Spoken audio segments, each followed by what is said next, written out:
Irish Guy, and yes, it is my weekly Premier League prediction series against other YouTubers. And you know the score, 10 points for a correct scoreline, 4 points for a wrong result, but right outcome, and 3 points for each correct goal scorer. And whoever tops the leaderboard in May, that's whose designated forfeit I will have to do. Yeah, last week, both me and Lee Judges both pitifully failed. I mean, lads, Craig from Enfield Agenda put 73 points on the board 2 game weeks ago, but last week, Lee Judges only scored 35, whilst I got 24. What? Had me and Lee just spent that morning shoving crayons up our nose? Well, this week, let's welcome football mastermind and soccer intellectual Rachel James Lawrence Allcott.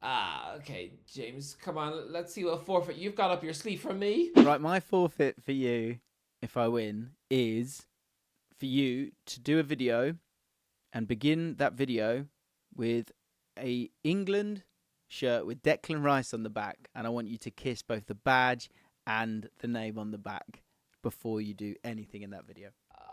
No, kissing the name Rice. I would sooner kiss a walrus at the zoo. But okay, let's see then. The battle of the ages. The Irish Guy versus James Allcott. Let's see who officially knows more ball. And before we start the video, let me just first have my lunch. I hate you, Southampton. Oh.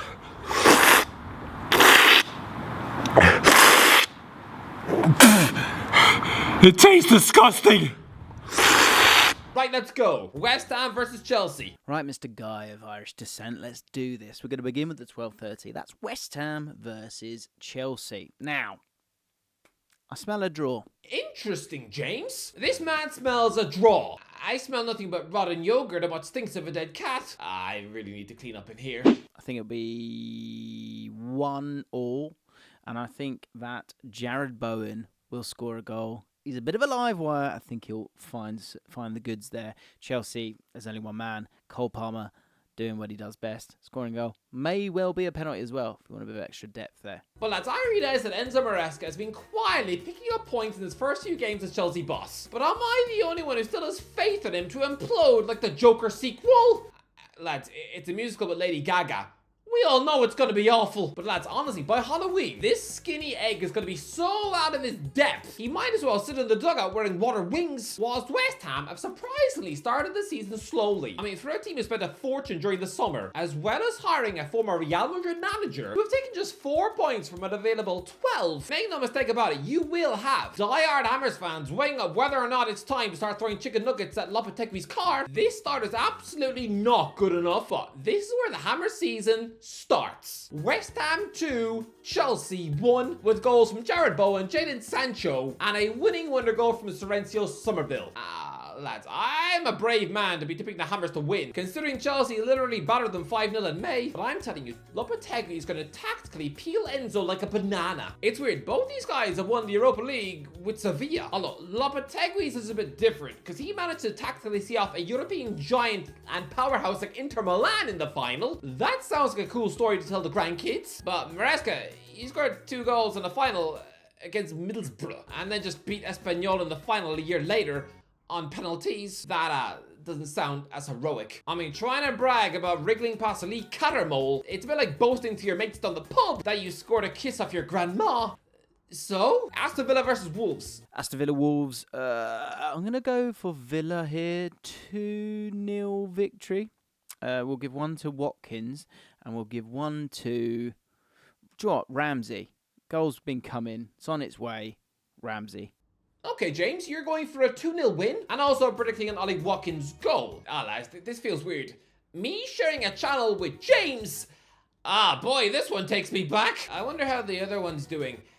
I hope he's still alive. But okay, James, you're going for a 2-0 win and also predicting an Ollie Watkins goal. I know it's tempting and everyone wants to do it, but am I the only one who can spell a hideously revolting Darren Bent-esque collapse to Watkins' career now that he's already reached his Mount Everest in the summer? No goals for Watkins this weekend, even though I think Aston Villa will crush Wolves 4-0. Look, Villa are coming off a sensational Champions League night where they were so gleeful in smashing young boys that you'd wonder whether or not the club will now be asked to read the news on BBC. Look, you might think that Villa might of tired legs after that adrenaline dump of a European night, so tipping them to eat wolves with a spoon is foolish, right? Nah, lad, the entire club is going to be buzzing. The whole club is floating on a cloud. Confidence is going to be swimming through the squad. I mean, don't forget, the first match after Newcastle's exhilarating opening Champions League night against AC Milan last season was an 8-0 win in the Premier League. So much for tired legs. And let's be real, Gary O'Neill is a hilarious pick as a Premier League boss, giving him a 4-year contract. And when he is in the middle of embarking on a revolting run as rotten as Derby County's start in 2007, it's a bit like being out on a date with a 30-stone lunch lady who keeps wiping slime off her chin using the tablecloth, chewing on the spoons, and gleefully telling you how many puppies she just killed with an axe. This is the equivalent of giving that monster the keys to your house. 4-0, goals from John McGinn, Yuri Tielemans, and 2 goals from super sub John Duran. The guy averages a goal every 34 minutes this season. Get him a start soon. Fulham versus Newcastle. Fulham, Newcastle United. Ooh, I'm going to go with a 1-1 draw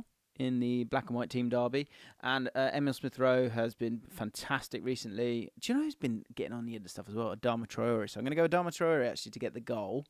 Newcastle United, there is but one man, Isak, to score for Newcastle United.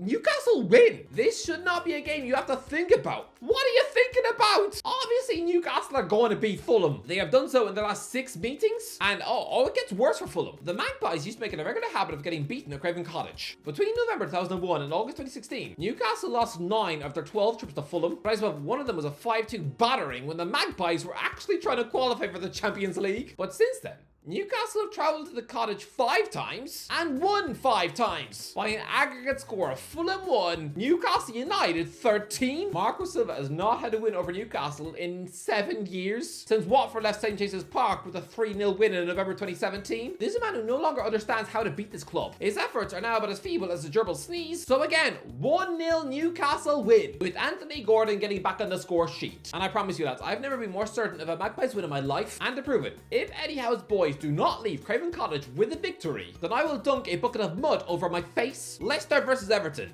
Leicester City versus Everton. This one, it could honk, but Everton are having absolute blockbuster games right now. So have they been unlucky, or is it one where actually they're not very good? I actually think they're better than people giving credit for.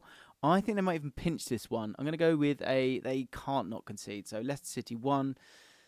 Everton 2, we'll give a Tarkowski header, and we'll also give one to DCL, Dominic Calvert-Lewin, and then Leicester City, I will give the goal to Buonanotte. That's Buonanotte. Who invited Borat? Okay, lads, this isn't funny anymore. Everton need, and I mean need, to put some points on the board. Sean Dyche has his team set up not to lose, because I'm sorry, if this becomes 5 defeats on the trot, this bloke is probably going to get fired before October. Can you imagine if Everton actually once again roar into a 2-0 lead? They could be 2-0 up in the 91st minute, and their poor fans will probably still be fearing the worst. So look, I actually think Everton will take the lead, but a 1-0 lead through some Iliman Ndiaye magic. But I think Leicester will grab a last-minute equaliser. I'm not sure why exactly, but the name that is jumping to the forefront of my brain is Harry Winks. Maybe it's because he looks a bit like James. Liverpool versus Bournemouth. Bournemouth. Liverpool need to respond. I think they will. Yeah, do you know what? 3-0. Salah with 2, Jota with 1. Look, this pains me to say, but I'm going to say that Bournemouth will lose 2-0, with Mo Salah scoring both. Look, I would love for Andoni Iraola to further establish himself as one of the top European coaches by leaving Anfield with a statement win, but it ain't gonna happen. The Reds losing 2 home games on the trot. Sorry, this isn't the creepy spring of 2021. Southampton versus Ipswich. Both teams need a result here. I think Southampton will get it. I think it has been coming for them.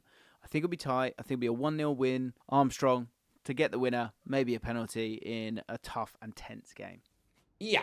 Southampton just made me lick yogurt off the curb, so I'm not feeling too generous here. Look, I always say it, but Russell Martin seems to think that his stubbornness will pay off, just like it did for Vincent Kompany, who, by the way, just watched his Bayern Munich side score 9 in a Champions League match. I said that Bayern Munich would top the Champions League table, and everyone squealed at me like pregnant gerbils, laughing, literally laughing at me for saying that they would top the league in January, having scored 30 plus goals in the process. Yeah. Just another 21 goals to go in their remaining 7 matches. Who's laughing now? Well, look, I am sorry, Martin, but turning Southampton into Bernie 2.0 is just going to pay off with an early sack. And so, yes, whilst he will once again dominate the ball with about 60% possession, although I've learned my lesson, I'm not risking a yogurt lunch. But look, I'm going to go for an away win. Sammy Smodix catching you on the break with a last gasp winner. 1-0. Tottenham versus Brentford. Brentford. Now, Tottenham in a sort of sticky situation at the moment. They're not playing badly. I think they'll score. This might be 2-2. And Mbuemo and Wissa for Brentford, because on the break they'll be super smart and they'll make life difficult down the other end as well.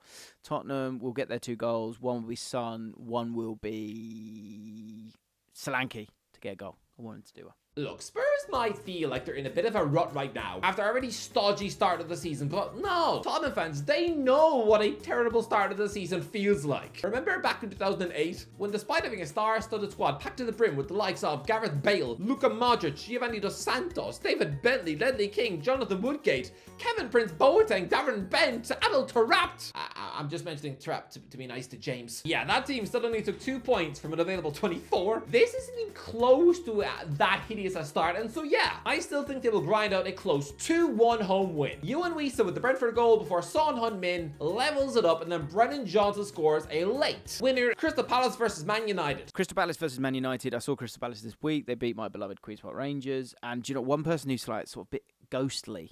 Nketiah. Him and Eze, there's definitely a link up there. So I'm going to go for a 1-1 draw. Nketiah to score for Crystal Palace. For Man United, let's say Rashford continues his good form and gets the goal.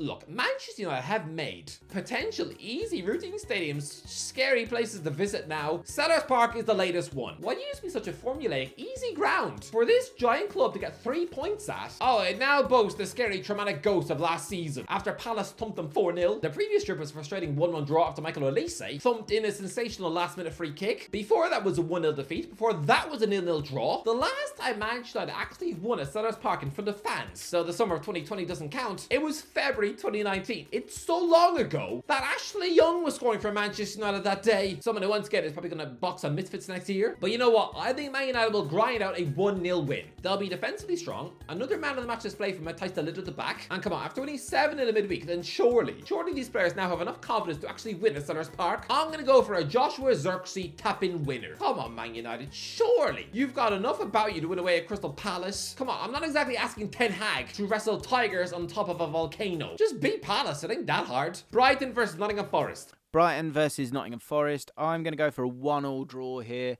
I think João Pedro may be getting goals. I know I'm going with forwards here, but they are at the forefront of my mind, and it's a safer prediction. Call me boring.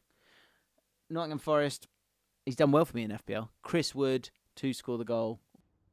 Nah, I think Nottingham Forest are going to win. This will be another excellent away victory with Nuno Santo wiping the smug look off Fabian Husler's face. Although considering how young this manager is, he'll probably be staring at Santo in the dugout all match, wondering whether or not he's actually Santa Claus. I think Brighton will wolf down possession, but Forest will catch them on the break. Anthony Elanga sprinting clear to stick Forest 1-0 up. Then Brighton will level it up with a stupendous Evan Ferguson equaliser from outside the box after he comes off the bench to score his first goal since November, which is mental. A year ago, he scored a hat-trick against Newcastle, and he's only scored 2 league goals since then? How? Just how? But anyway, Ferguson will score. Please, I want him to score. Please don't let him squirm into another damn squib and become the next Troy Parrott. I can't take another failed wonder kid. Last year, I tipped this fella to win the Ballon d'Or. Seeing him fail now at what, 20? It would be so anticlimactic. As if Harry Potter was eaten by the mental tree in the second book. But yeah, Morgan Gibbs White will belt in a sensational screamer to win the match for Forest, and yeah, push them ever closer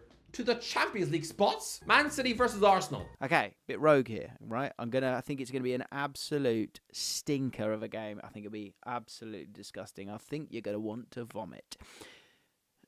I think it will need a bit of 4D chess, and I think the person to provide that is Gundogan. Gundogan to score the only goal in a 1-0 victory for Manchester City. Look, I know that Arsenal managed to scrape a 0-0 win at the Etihad in March and gave us a revolting Easter watch. So I get why James thinks this will be utterly grisly and rotten to watch. But I don't think this match is going to be as nervous and fraught as it was 6 months ago. I see the Gunners trying to play a bit more football, and they'll actually try to get the win at the Etihad, but they'll just leave themselves open to getting themselves picked off, and City will score 2 late goals. Erling Haaland and Phil Foden after Raheem Sterling misses an absolute sitter against his former club. And lads, if the Gunners actually prove me wrong and manage to leave this stadium with a win, then I will record a video while swimming in a freezing swamp Anyway, lads, that is the end of the video. Big thanks to James Allcott, absolute star, man. Let's see if you can top Craig from Anfield Agenda and move to the top of the leaderboard. Let's see. But you'll have to have a very, very good week to get more than 73.